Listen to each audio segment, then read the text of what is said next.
रानू चिड़िया की बेटी गुड़िया चिड़िया अब बड़ी हो गई थी। रानू चिड़िया अपनी बेटी गुड़िया की शादी करने का सोचती है। वो अपनी बेटी से पूछती है कि उसे कोई पसंद है या नहीं। गुड़िया, बेटी, आपको अब शादी करनी चाहिए। क्या आपको कोई पसंद है जिससे मैं आपकी शादी करवा सकूं? या फिर मैं अपनी मर्जी से आपके लिए रिश्ता ढूंढूं? मम्मा, आप जैसा चाहे वैसे मेरे लिए रिश्ता ढूंढ दें। मैं जिस भी पक्षी से आप कहेंगी उससे शादी करने के लिए तैयार हूँ। मेरी कोई पसंद नहीं। वाह मेरी बेटी, शाबाश, मुझे गर्व है तुम पर। ठीक है, फिर मैं जल्द से जल्द तुम्हारे लिए कोई अच्छा सा रिश्ता ढूंढती हूँ। ठीक है मम्मा, आप जैसा सही समझे वैसा करें। आप जैसा कहेंगी मैं उसके लिए तैयार हूँ। दूसरी तरफ कालू कौवा विदेश से पढ़कर आया था। वो बहुत ही अमीर घर से था। उसकी माँ चाहती थी कि वो अब शादी कर ले। कालू, अब तुम शादी कर लो बेटा। मेरी उम्र हो रही है, मैं कब तक तुम्हारा ख्याल रखूंगी। मैं तुम्हारे लिए कोई अच्छी सी पक्षी ढूंढती हूँ। माँ, मैं उसी लड़की से शादी करूंगा जो उसे मैं पसंद करूंगा। मैं किसी और की पसंद से शादी नहीं करूंगा। मुझे जब कोई पक्षी पसंद आएगी तो मैं आपको बता दूंगा। ऐसा कहकर कालू कौवा घर से गुस्से में निकल जाता है और वो घर से निकलकर टहलने लगता है। कालू कौवा एक बहुत ही घमंडी पक्षी था। उसे किसी पर दया नहीं आती थी। कालू एक घर पर जाकर बैठता है तो वहां से उसे एक पक्षी दिखती है जिसका नाम गुड़िया था। माँ, मैंने आपके लिए बहुत ढूंढ ली है। मैं शादी करूंगा तो इसी पक्षी से करूंगा, वरना मैं शादी नहीं करूंगा। कालू कौवा दूसरे दिन अपनी माँ के साथ गुड़िया के घर रिश्ता ले जाता है। कालू, चिड़िया तो सुंदर पसंद की है तूने। मैं आपकी बेटी का रिश्ता लेने आई हूँ। मैं चाहती हूँ कि आप मेरे विदेशी बेटे से अपनी बेटी की शादी कर दें। शादी? अच्छा, तो कालू कौवा करता क्या है और ये विदेश से पढ़कर आए हैं? जी, ये विदेश से पढ़कर आया है और इसकी खुद की फैक्ट्री है, खुद का बंगला है, खुद की गाड़ी है। हम लोग अमीर खानदान से हैं और हम खानदानी लोग हैं। हमारी तरफ से ये रिश्ता पक्का समझे। आपकी तरफ से भी मुझे पक्का ही लग रहा है, वो पक्की समझे। अगर ये बात पक्की हो ही गई है तो मैं गुड़िया से कुछ बात कर सकता हूँ, अगर आप बड़ों की इजाजत हो तो।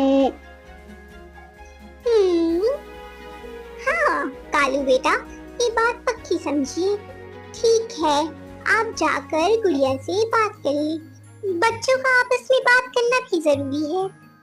कालू कौवा और गुड़िया घर के पीछे वाले बगीचे में बात करने के लिए आ जाते हैं। कालू जी, आपको मैं क्यों पसंद आई? ये सब छोड़ो गुड़िया, पसंद नापसंद तो मेरी माँ की है। मैं तुमसे बस ये कहना चाहता हूँ कि देखो, तुम गरीब घर से हो और मैं चाहता हूँ कि तुम अपनी शादी में ऐसा कपड़ा पहनो कि तुम गरीब ना लगो। मेरा कहने का मतलब समझ रही हो ना तुम? मतलब तुम्हारी गरीबी छुप जानी चाहिए। हाँ? जी कालू जी, आप बिल्कुल परेशान ना हो। मेरी माँ सब ख्याल रखेंगी। आप जैसा चाहते हैं वैसा ही होगा। कालू गुड़िया को खूब ऐठन दिखाता है और उसकी गरीबी का एहसास कराता है।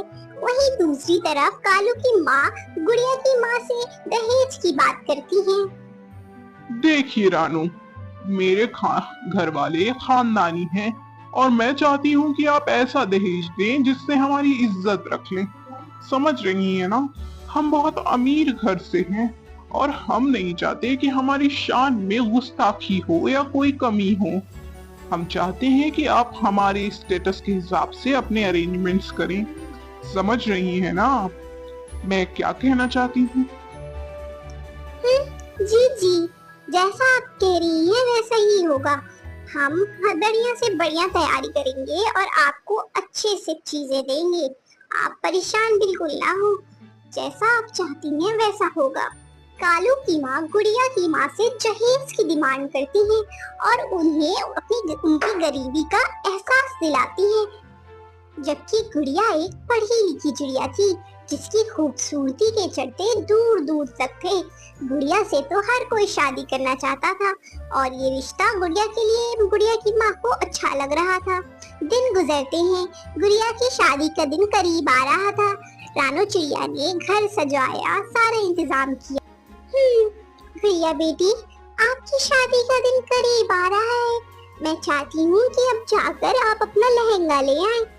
बेहतर होगा कि आप महंगा से महंगा लहंगा लाएं। जैसा आप कहिए माँ। कालू जी ने मुझसे यही कहा था कि मैं ऐसा लहंगा पहनूं जिसे मैं बहुत सुंदर लगूं और मैं अच्छी दिखना चाहती हूँ। कालू जी मुझे देखकर खुश हो जाए। हाँ बेटी, कालू आपको देखकर खुश जरूर होगा। आप जाएं, अच्छे से अच्छा महंगे से महंगा लहंगा खरीद के आए। रानो चिड़िया अपनी जिंदगी भर की कमाई अपनी बेटी की शादी पर लगा देती है। वो महंगे से महंगा दहेज इकट्ठा करती है और महंगे से महंगे कपड़े अपनी बेटी को देती है। रानो चिड़िया अपनी जिंदगी भर की कमाई अपनी बेटी की शादी पर लगा देती है। गुड़िया लहंगा लेने जा रही थी। उसे बहुत कुछ एहसास हो रहा था कि शायद उसकी माँ बहुत खर्चे कर रही है, पर वो भी क्या करती। भैया भैया, मुझे महंगे से महंगा कपड़ा दिखाएं जो दुल्हनों के लिए होता हो। मेरी शादी है, मैं चाहती हूँ मैं बहुत अच्छी लगूं, इसलिए आप महंगे से महंगा लहंगा दिखाएं। ठीक है, मैं आपको ऐसा लहंगा दिखाऊंगा जिससे आपकी आंखें खुली की खुली रह जाएंगी। हाँ, मैं चाहती हूँ कि आप ऐसा ही लहंगा दिखाएं जिसे सब लोग सिर्फ मुझे देखें, क्योंकि वो मेरा दिन रहेगा और मैं चाहती हूँ कि कालू जी मेरे प्यार में पागल हो जाएं, जिससे उनको दिल पर सिर्फ मैं ही राज करूँ। आप अच्छे से अच्छा लहंगा दिखाएं, पैसों की चिंता ना करें, मैं ज्यादा पैसे लेकर आई हूँ। ये देखिए, ये लहंगा बहुत अच्छा है, इसे एक बार पहनेंगी तो सिर्फ आप ही दिखेंगी। गुड़िया को लहंगा पसंद आ जाता है। गुड़िया लहंगा लेकर घर आ जाती है और अपनी माँ को दिखाती है। रानो चिड़िया लहंगे को देखे जा रही थी जैसे उसको बहुत खुशी हो रही हो। गुड़िया बेटी, लहंगा तो आपने बहुत सुंदर चुना है। मुझे आपकी पसंद बहुत पसंद आई बेटी। आप इसमें बहुत सुंदर लगेंगी। आप जब इसे पहनेंगी तो सिर्फ आप दिखेंगी, है ना मम्मा? मैं ऐसा लहंगा जानबूझकर लाई हूँ जिससे सिर्फ मैं दिखूं। मैं कितनी अच्छी लगूंगी ना माँ? मुझे कितना अच्छा लगेगा इस लहंगे में। मुझे ये लहंगा बहुत पसंद आया। आपने अच्छा किया जो ऐसा लहंगा लिया। मैं चाहती हूँ कि आप अपने ससुराल वालों से कम ना लगे, वहाँ के हिसाब से लगे। मम्मा, तो क्या हुआ अगर हम गरीब हैं और वो अमीर हैं? कोई बात नहीं, सबकी अपनी अपनी जगह होती है। गुड़िया को ये एहसास था कि उसकी माँ उससे कुछ तो छुपा रही है। दिन गुजरते हैं, गुड़िया की शादी का दिन आ जाता है। रानू चिड़िया और गुड़िया चिड़िया के घर में मीनू मौसी और मुनमुन चिड़िया आ जाती हैं, जो उनके घर और परिवार के करीबी थे। वो लोग गुड़िया को सजाती हैं। गुड़िया बहुत सुंदर लग रही होती है। गुड़िया की माँ थोड़ा उदास थी, वो रोने लगती थी क्योंकि आज उनकी बेटी जो विदा हो रही थी। तभी मीनू मौसी कहती हैं, रानो, ऐसे उदास नहीं होते बेटा, आखिर हर किसी को जाना होता है। जानती हूँ मौसी, बस बेटी की विदाई पर थोड़ा उदास हो गई, आंसू आ गए, लेकिन ये आंसू खुशी के हैं। गुड़िया दोस्त, मैं आपको बहुत याद करूंगी, आप मेरी बहुत अच्छी दोस्त थी। मुनमुन, मेरी माँ का ख्याल रखना, मैं भी आपको बहुत याद करूंगी। आप सब लोग ने मेरे लिए बहुत कुछ किया है। गुड़िया और गुड़िया की माँ बहुत उदास थे। आखिर उनकी बेटी जो जुदा हो रही थी उनसे। कालू को वो बारात लेकर घर आ जाता है। कालू की माँ रानू चिड़िया को साइड में बुलाकर कहती है, रानू, रानू जी, मैंने आपसे दहेज के लिए कहा था। जी जी, मैंने इंतजाम कर लिया है। आइए मैं आपको दिखा देती हूँ, अगर आपको कोई दिक्कत नहीं तो। हम्म, हम्म, ये क्या?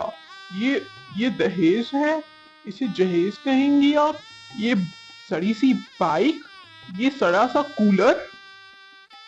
मैं मेरी हैसियत इतनी नहीं थी, मेरी जितनी हैसियत थी मैंने उतना किया है।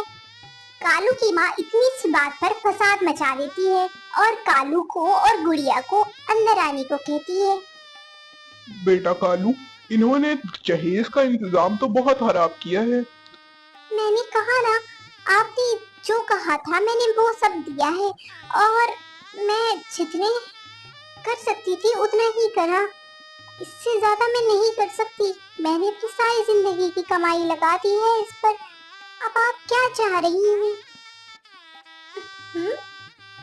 माँ, माँ, इन्होंने मुझे कार नहीं दी है क्या? इन्होंने कार नहीं दी मुझे, वो मोटर बाइक, इतनी सड़ी बाइक माँ, इतनी घटिया। उसे तो मैं देखूं ना, इनसे कहो मुझे कार दे, वरना मैं ये बारात वापस ले जाऊंगा। गुड़िया इतनी बात सुनती है और उसे गुस्सा आ जाता है। वापस ले जाऊंगा? कार? जहेज? आप अभी अपनी बारात लेकर दफा हो जाएं यहाँ से। मैं ऐसे पक्षी से शादी बिल्कुल नहीं करूंगी। माँ, मैं ऐसे पक्षी से शादी बिल्कुल नहीं करूंगी जो मेरी से ज्यादा दहेज को अहमियत देता हो। क्या पता इनकी जहेज की डिमांड शादी के बाद बढ़ती जाए। गुड़िया बेटी, मुझे माफ कर दो। मैं तुम्हारे लिए इंतजाम नहीं कर पाई। मैं तुम्हारे लिए वो सब नहीं कर पाई जो तुम्हारे ससुराल वाले चाहते थे। मुझे माफ कर दो। हाँ, चलिए बारात वापस ले जाइए, मुझे अब इससे शादी नहीं करनी। गुड़िया बाकी सभी लोगों को लेकर मंडप पे आ जाती है और अनाउंस करती है, कालू, मैं खुद तुमसे शादी नहीं कर रही। ऐसे लालची पक्षी की तरफ तो मैं पलट कर ना देखूं। सुनिए सब लोग, ये बहुत लालची पक्षी है, ये दहेज की डिमांड कर रहा है। इस तरह कालू कौवा और गुड़िया चिड़िया की शादी टूट जाती है और कालू कौवा को बहुत सालों तक कोई लड़की नहीं मिलती। पर कुछ साल बाद गुड़िया की शादी एक अच्छे कबूतर के साथ हो जाती है। वो कालू जितना अमीर तो ना था, पर दिल का बहुत अच्छा था। गुड़िया, मैं आपका बहुत ख्याल रखूंगा। मुझे पता है लालू जी, आप मेरा बहुत ख्याल रखेंगे। प्यारे दोस्तों, इस कहानी से हमने सीखा कि कोई अगर हमसे एक चम्मच की भी डिमांड करे तो हमें उसे अपनी बेटी नहीं देनी चाहिए। लालची हमेशा लालची ही रहता है, उसकी लालच कभी खत्म नहीं होती। चैनल को सब्सक्राइब करना बिल्कुल ना भूलें। टाटा।